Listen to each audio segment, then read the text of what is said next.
The one real difference that this generation of young people has to deal with is that the church has taken a back seat for the first time in most of our memories to culture.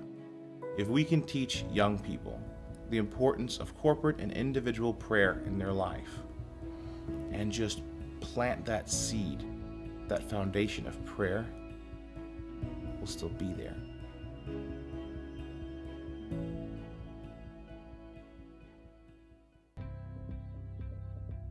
We have St. Michael as our patron because for us, St. Michael the Archangel represents a religion that is strong and deep.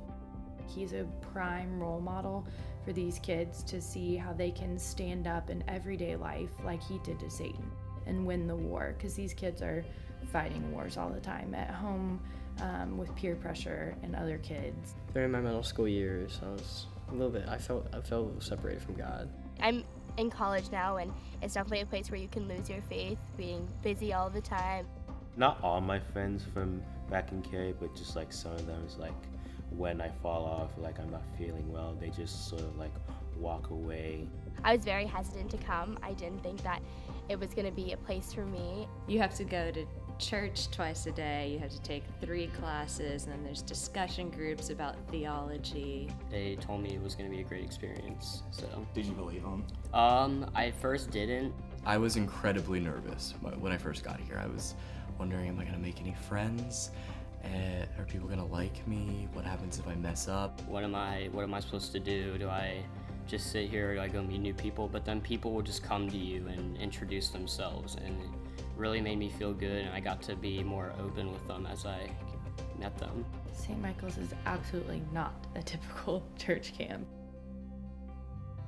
I saw older kids my first couple of years, so happy, smiling. I saw them all playing with each other. It's just some great Christian souls. I saw how the way they acted in church. I was like, you know what, I want to be like them one day.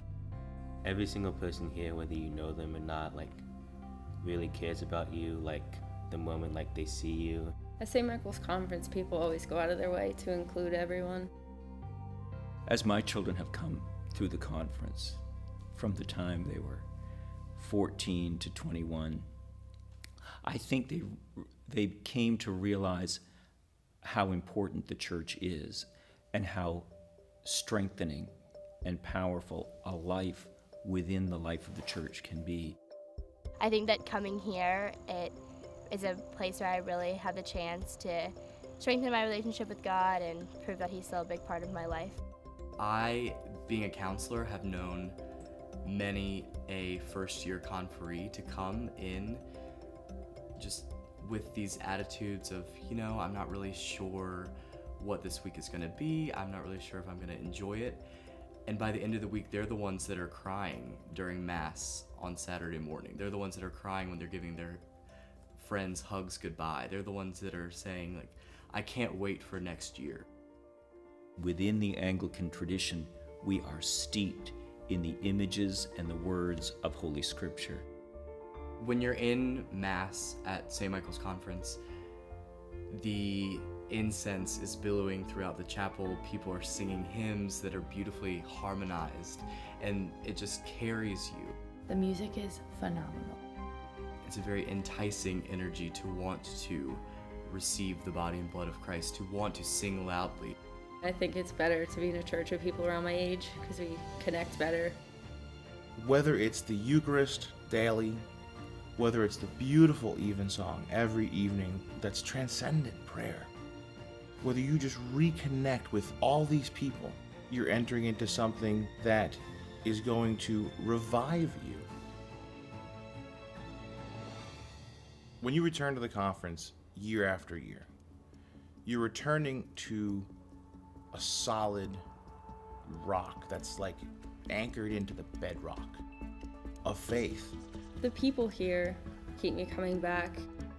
If you are grappling with the decision of whether or not to come to St. Michael's Conference, I would say give it a try. Like, what do you have to lose? My only regret is not coming sooner. If you're like open and you like have an open mind, you're gonna have a great time. Yeah, I'll definitely come back next year. I want to stay here forever. I mean, I miss my mom and stuff, but you know. Sounds like, church camp, and then once you get there, it's a thing you have to experience for yourself.